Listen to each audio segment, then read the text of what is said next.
Don't do this with your kids or you're sure to lose custody. Hello, I'm Bobby Dale Barina, and I've been practicing family law for 30 years. And in that time, I've seen thousands of custody cases, and I have learned a lot of valuable lessons in that. One of the most valuable lessons is do not speak bad or negative about the child's other parent.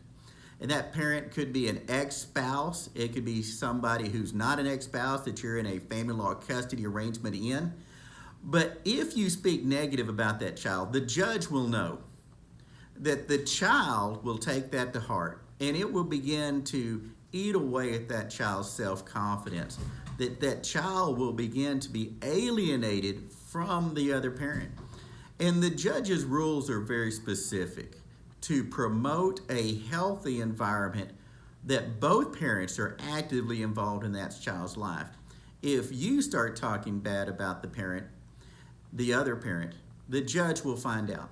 A skilled litigator will collect that evidence presented to the court. Now, we had a story, and our story was about a client. We got into court and we were able to show the judge that our client had been the recipient of negative comments made for years.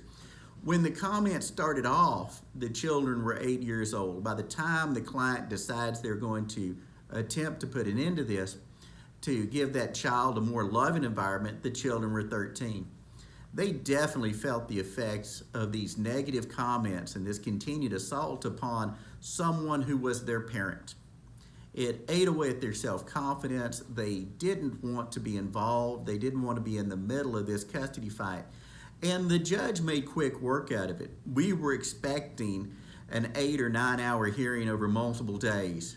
But after a few hours, the judge just, for some reason, spontaneity or some insight, asked the other parent, have you been doing these things? The parent answered honestly, knowing we had the evidence, yes. And that was the end of that. The judge changed conservatorship. Now the children live full-time with my client. And the reason for that is simply because the other person couldn't stop denigrating and saying nasty things about my client. Now, if you'd like to talk further about things that you can do and shouldn't do in a custody case, drop me a line, give me a call. I'd love to talk to you about it. Thank you.